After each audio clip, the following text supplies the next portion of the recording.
Y entonces, ¿en qué me corrige eso esto?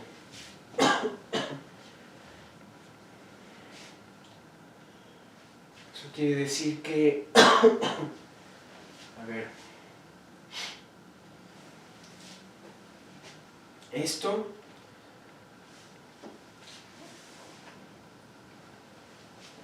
lo paso para acá, multiplico por un menos y me queda menos epsilon 0.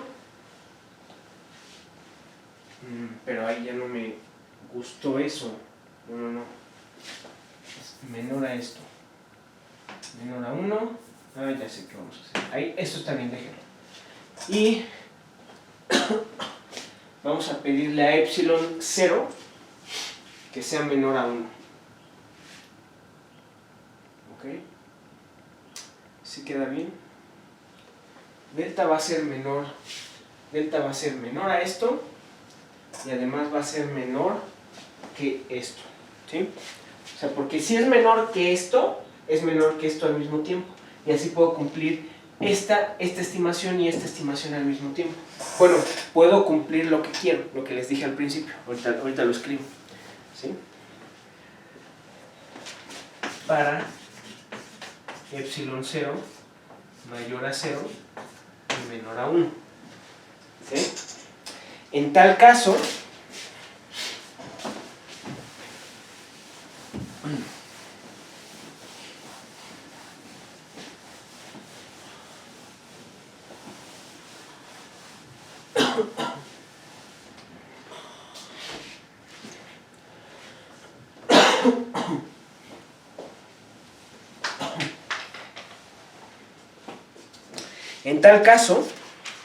tendremos que, entonces, la norma de Sx por S a la menos 1 es menor o igual que 1 más epsilon 0, ¿no? Porque la delta es menor que epsilon 0 entre esto, ¿ok? Y me queda 1 más epsilon 0, ¿va? Y lo mismo pasa con la de abajo. Y al mismo tiempo, S por Sx a la menos 1 es menor o igual que 1 más epsilon 0. Finalmente,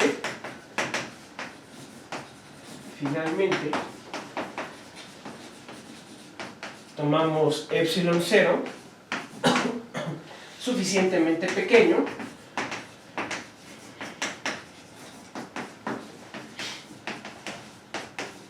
para que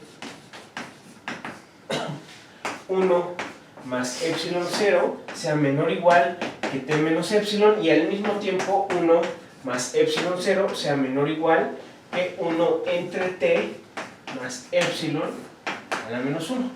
Lo cual puedo hacer porque tanto este como este son estrictamente mayores que 1. Así tomamos la epsilon.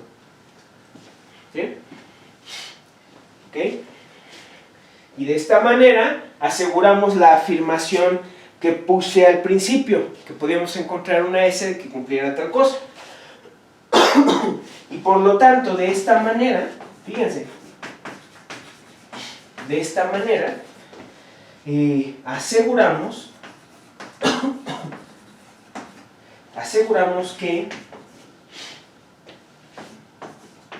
Sxb es menor o igual que t menos epsilon por la norma de S de B, y 1 entre t más epsilon por S de B es menor o igual que Sx por B para toda B en Rn.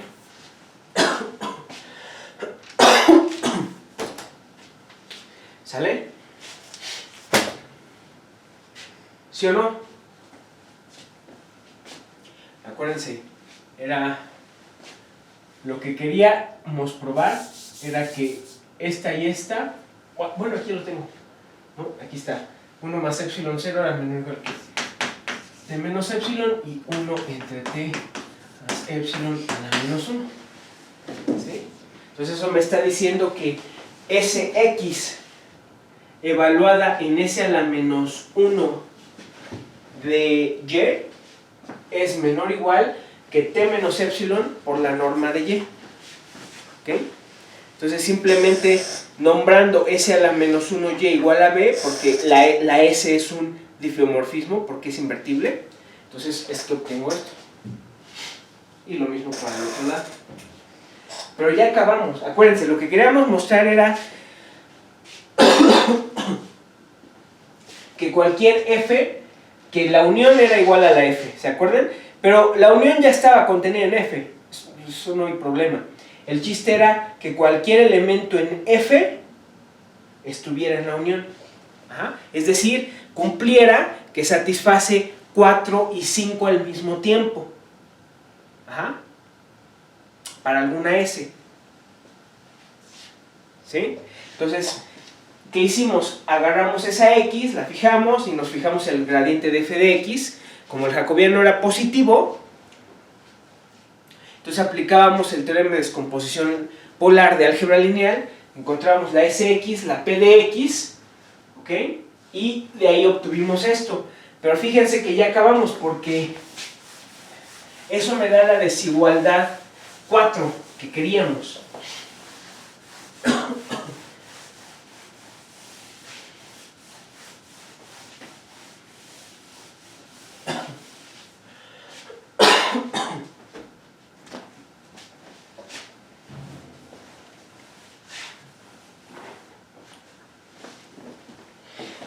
¿Ok? Entonces, lo cual implica 4. Ajá. 4 es como esta desigualdad de equivalencia para el gradiente de f de x, ¿no? Entonces implica 4, pues fíjense. El gradiente de f de x por b, ya habíamos hecho esta cuenta creo que en algún momento, cuando definimos el jacobiano para transformaciones lineales no cuadradas. Es p de x por sx por b, pero p es una matriz ortogonal, entonces por lo tanto es unitaria, entonces su norma es 1 y por lo tanto esto es igual a sx por b, ¿no? Y por un lado sx por b es mayor o igual a esto y por otro sx por b menor o igual a esto, que es 4. Ahí está, ¿sale? Finalmente nos falta 5, pero esa está de a gratis por la diferenciabilidad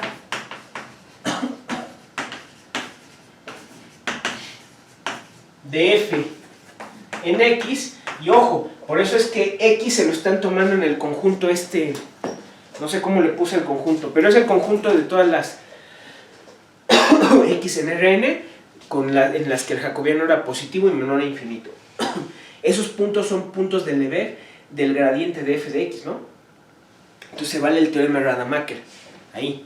Entonces por teorema de Rademacher, la diferenciabilidad de f en x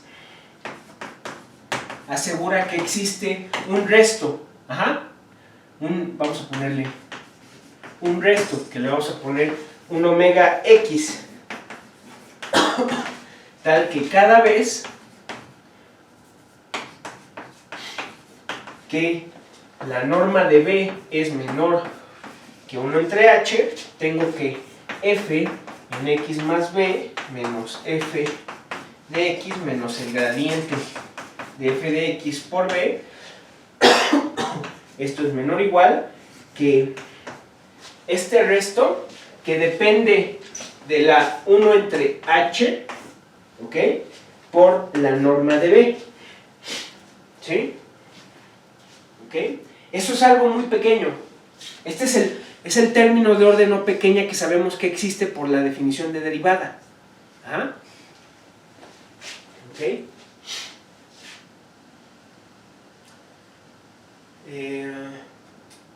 Sí, ¿ok? Es mi término de orden no pequeña, pero fíjense que eso es menor o igual que wx de 1 entre h, así lo escribo. Estoy usando la notación en Maggie, estoy abusando un poco de la notación. Pero esto, que le ponga 1 entre h, lo único que quiero decir es que cuando esto depende de 1 entre h, o sea que cuando h tiende a 0,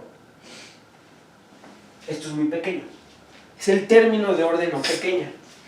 ¿Sí? Bien le pueden poner O de H.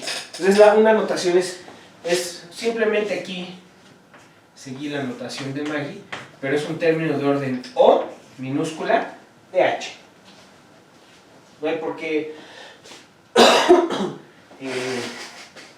complicarse tanto.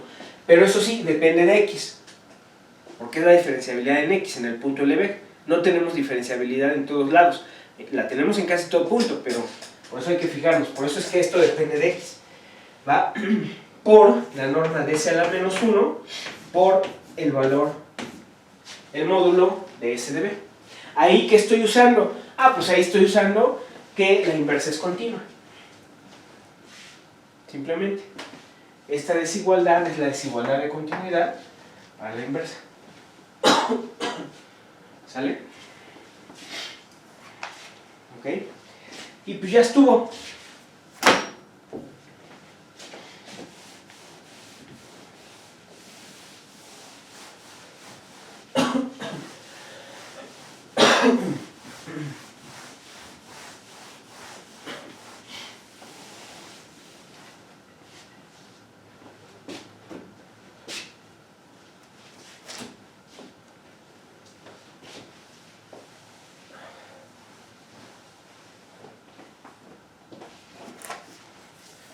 Entonces, escogemos la H. La H la escogemos dependiente de X y de S, ¿ok? De tal manera que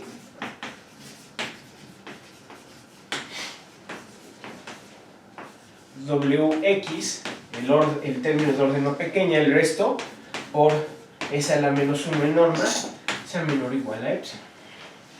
Lo cual puedo hacer porque esto es el término de orden no pequeño, es la definición de orden no pequeña.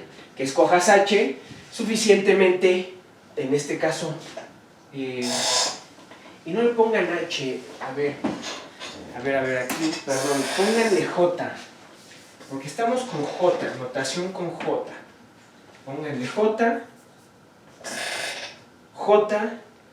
todo esto es J, o sea, la J es suficientemente grande. Espero que no, esto es un término O